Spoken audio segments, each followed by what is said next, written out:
It's that time of the week again. Overland Q&A. Right, so today we've got a nice question from Anthony. Anthony asks, what would you build, a Hilux or a Ranger? Right, so interesting question. I'm not a big Toyota fan. Yes, I drive a Toyota 70 series. I might consider a 200, but it's pushing it. I think there are better platforms than that. For me, personally, 70 series Toyota, rock and roll. Right, so let's go. Toyota, Hilux or Ranger? Doing a lot of traveling in Africa, I've got to take the Ranger for sure. And I'll tell you why. The Ranger has got that 3.2 liter diesel motor, and it seems to be a lot better when it gets to dirty fuel. Now, we were in Mozambique about a year and a half, 2 years ago, doing our film Bush to Beach, and driving around over there and speaking to the locals living in Mozambique. They've all got rid of their Toyota Hiluxes. Now, Hilux used to be the number one throughout Southern Africa, basically South Africa, Mozambique, all the farmers, they'd be using the Toyota Hilux. Since the new Hilux has been released, the engine seems to be having issues with dirty fuel and will only take a minimum BP 50, or 50 parts per whatever it is, BP 50 minimum, whereas the 3.2 liter on the Ranger is far more forgiving for dirty fuel. So if I take that the locals in Mozambique, where the fuel is pretty filthy, that's absolutely horrible, and I'm not going to be driving the 4.2 liter straight 6 1HZ Toyota on the 70 series, I would have to then go for the Ford Ranger.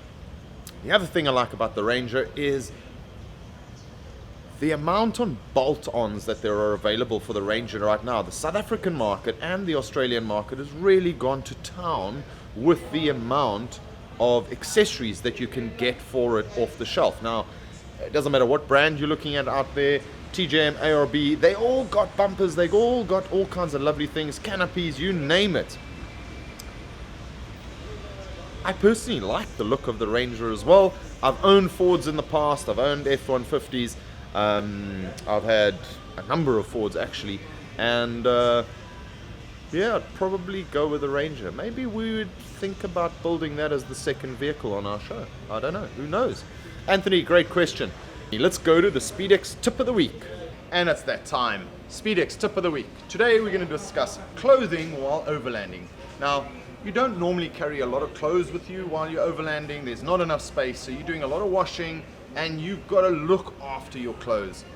You cannot afford for them to get full of grease when doing those repairs out there on the road or servicing your vehicle if you're out there for the longer trips. So my advice, SpeedX tip of the week, is to go, right, there you have it. Simple as that. For $10 I've got my clothing sorted out. Not going to be destroying my clothes. This is a two-piece, so you can choose nice lightweight, have the top on, and or the pants, both of them, or you can go with the coveralls, right? You can go in various colors, nice khaki color for the bush, or the dark blue color, which doesn't show the stains that much, or you can go super safety wise and go like this, and go super bright orange, also a two-piece kit. Again, this is Yato brand, so you're going to get 15% discount on this, right? And when you're working next to the road, anybody's going to be able to see you at night. I do like these, but you do look like a bit of a prisoner, don't you think? So if we were in the States and you were running around next to the road with this, you'd probably get the copper stop and put you back in jail without having done anything wrong.